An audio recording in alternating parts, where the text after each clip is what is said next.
There is a specific kind of person who never ever gets told that they have ADHD.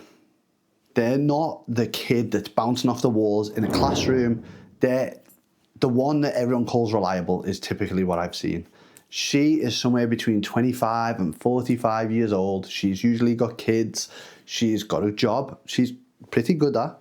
And she holds everything together, and nobody has ever thought to ask if she's struggling. 1 second, I need my hat. Okay, right, feel better now. She's probably been told that she's got anxiety, maybe even depression. Maybe it's both. She's been on medication for years, and it's never worked. She's tried it all, but it's never worked.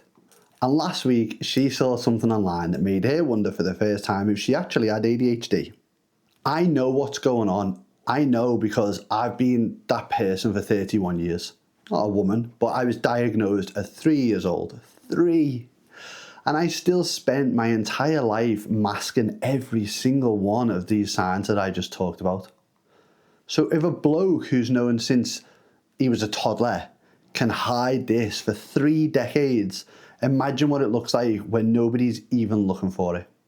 We're going to look at 5 signs that won't show up on any checklist that your doctor's ever used. Not the one that your therapist ran, not the online quiz that you took at midnight, because you've probably all done them. But once you see these, you can't unsee them. Now, before I get into this video, I find these videos extremely difficult. Having quite severe ADHD, I find it a real struggle to do the videos. So if you do enjoy the video, please do follow and like it so that I know that it's worthwhile doing it. To get anything done, I have to trick myself with snacks and drinks and stuff. Absolutely ridiculous, but this is ADHD, right? The first one is the one that almost everybody misses. This is the one that I think every time I look at it, everyone misses it. And I call it the competence paradox. Now, let me ask you something. Have you ever been the person that everyone calls in a crisis? When everything is going wrong, you are the one that they ring. You can walk into a room full of chaos and you just handle it straight away.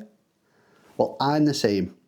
If you put me in front of a customer who's furious, a deal that's fallen apart, a problem that needs fixing right now, because that's always the case in work, I am the best person in that room. Not even joking. I always get called. It's like someone just plugs me into this event. Crisis lights the whole thing up for me. But here is the bit that nobody else sees. That same bloke who just saved a deal worth thousands or hundreds of thousands, I can't do the admin after it. I just can't do the basic admin. The paperwork, the follow-up emails, the invoice. I'll close the sale in 20 minutes and then the admin will sit there for 3 weeks minimum. And the research before the sale, genuinely, it's not getting done. I'm the worst person in the world for it. I'm just not going to do it. It's not urgent. If there's no fire, my brain just treats it like it doesn't exist. Now, here's what's actually happening, because it is really important. The ADHD brain runs on urgency. So crisis floods your system with enough dopamine to switch on every part of your brain. The bits that normally just doesn't fire, doesn't have interest. Routine doesn't do that because there's no urgency, right? There's also no pressure. So the brain just doesn't engage. It's not laziness, which is what it often gets called. It's not you don't care, because we typically are quite empathetic, so we really do care. It's that your brain literally needs the building to be on fire before it'll pick up a fire extinguisher. Unless you're hyperactive, you might pick it up to mess around with it. And the mad thing is, because you're so good in a crisis, nobody believes you when you say that you're struggling. You're competent, you're high achieving, you hold it together. But that doesn't mean that you're fine. Far from it. It means that you've been masking the cost of every low stimulation task for years and years. And that cost is all internal. So the hyperactivity has gone from outside to inside. It's blasting us away in here.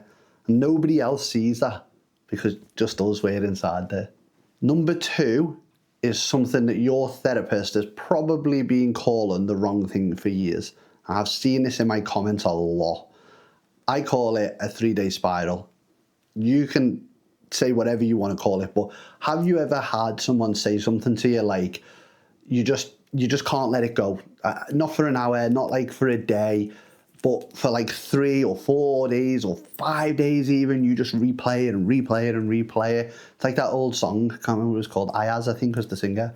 But you reread the message and you start drafting apology messages and start making excuses, all these things that were just never, ever even needed. Now for me, I find that I'll lie in bed at like 11:30 and the brain is just zooming in on that one sentence like over and over and over again. It might not even be criticism. It might be a weird tone in a text. I don't even get tones in a text, but I know you make them up, just like I do. Or a Slack message with no punctuation. A look that someone gave you in the hallway at work. Your brain takes something neutral and it fills in the worst possible story. You're not on your own, because I do it all the time. I'll tell you what happened to me this week, for example. Jess had a really, really rough week. She's been struggling with her new ADHD medication. She's in a ton of pain. Her memory has been all over the place. And she went to a group session that made her just question herself. She came home and completely fell apart. Now, the thing about my brain is that I feed on other people's energy. And I know lots of other ADHD people do this, so you probably do it too. Her spiral became my spiral. I didn't just feel for her, I absorbed it. Is that the right word? I think so. It took me 4 days to get back to a normal baseline, whatever normal looks like, but that's my normal baseline. 4 days. And even now, I'm still working at it. I'm still struggling today because of something that happened 5 days ago now. That's not anxiety, before anyone says it, and it's not being too sensitive either. That is emotional dysregulation. Your brain's emotional system fires before your logic can step in to deal with it, and the gap between feeling it and regulating it is so big in an ADHD brain that sometimes it looks like a panic attack. And 9 times out of 10, when you describe this to your doctor, they call it anxiety and they put you on an SSRI. And it never quite works. Well, that's because you're not treating the cause, you're treating the symptom of a completely different problem. Now, here's the mad part. The entire diagnostic criteria for ADHD was built on studying hyper little boys, not high achieving adult women at all. So when she sits down and describes this exact experience, they go with what they were trained on. Sounds like anxiety. Here's some medication. And she never gets to the root of the problem. The problem just stays unfixed. Now, the third one is one nobody ever thinks to ask about, and this does pee me off a bit. Be honest with me. Have you done a single thing in silence this week? Have you cooked in silence, driven in silence, showered in silence, even just sat on your own in silence? Because I know there's always a podcast on, a YouTube video, a comfort show in the background, or something on 2x speed while you're folding the laundry or doing a boring task. And the minute the noise stops, your brain, it starts. Most people I know with ADHD haven't done a single thing in silence for years and years. Not one. And you're probably the same. I know this because I do it every single day. Here's why that matters. And just for the record, I went on a walk with Jessica today and she talked the whole walk because she is the same and she can't deal with the silence. But the ADHD brain at baseline is understimulated. Background noise is not a preference. It's your brain trying to regulate itself with the things around it. It quiets the internal chaos just enough for you to function, and that is why body doubling works. That's why you can focus in a coffee shop, but not in your own house at your own desk. It's not a habit, although it might feel like it's actually a regulation tool. And it doesn't show up on any screen, and because nobody ever thinks to ask, which is just fucking wild to me. Number 4, let's talk about the doom pile. We all have one. You know what I mean.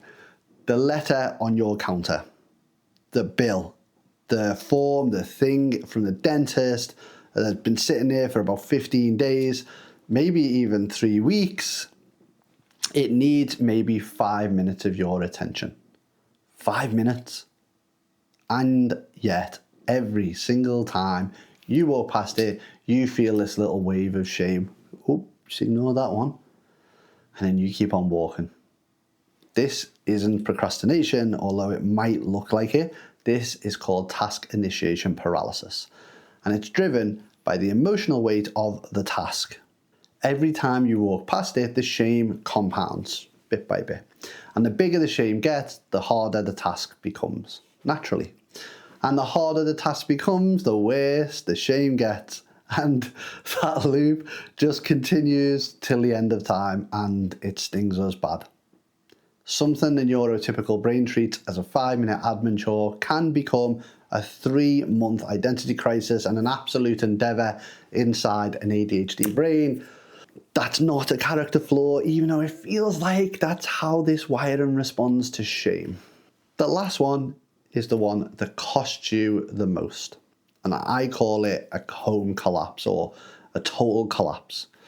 Are you the person who's calm and collected and completely together in every room that you walk into? Except the second that you walk through your own front door to go home, you held it together from the school run. You held it together for work. You even held it together for the annoying in-law. And then you get home to the person who you love most in the world, and the cap just comes off and everything spills over. You're done. This is the cost of masking. And this is the thing that I personally struggle with the most, even 31 years of understanding and knowing, and the last 10 years of doing a ton of research to help build guides, to help people get better. I still struggle with this, and I even struggle looking in the mirror, because I think when you're masking for so long and so often, that the mirror doesn't really feel like it reflects you. You've been overfunctioning the entire day at this point. You've used up all of your entire regulation budget just trying to look normal, or whatever normal is. And when you get to your safe place, your partner, your safe house, your safe person, you've got nothing left. The tank is empty. The cost of masking doesn't just disappear. It gets paid somewhere else. And that elsewhere is usually a home with the person that you are safest with. Sometimes it's the short answers, and sometimes it's the inability to just do anything. Sometimes you just completely shut down. For me, it can last days, and I can shut down and it'll take me, days, sometimes even a week to come back. And the whole time, the person next to me, Jessica, is getting the absolute worst version of me, and it's not their fault, and it's really, really not fair. The bill for this home collapse doesn't land on you. It actually lands on the person sitting next to you. So your best friend on the couch, or your partner, or whatever. The one who gets the worst version of you every single evening, even though everyone else all day long got the best version of you, and they didn't really fucking deserve it, by the way.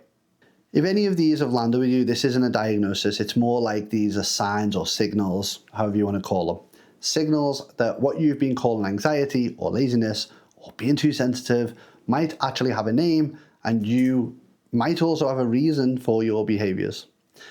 And a completely different answer than the one that you've already been given previously, maybe by the doctor or whatever. Sometimes the thing that changes everything isn't getting diagnosed, it's finding out that there was something to diagnose in the first place, because I think a lot of us feel trapped or lost or confused. Now, I think that the best thing to do is a problem shared is a problem halved. So I always say send this to somebody else so that they can learn and understand and help you and give you that clarity.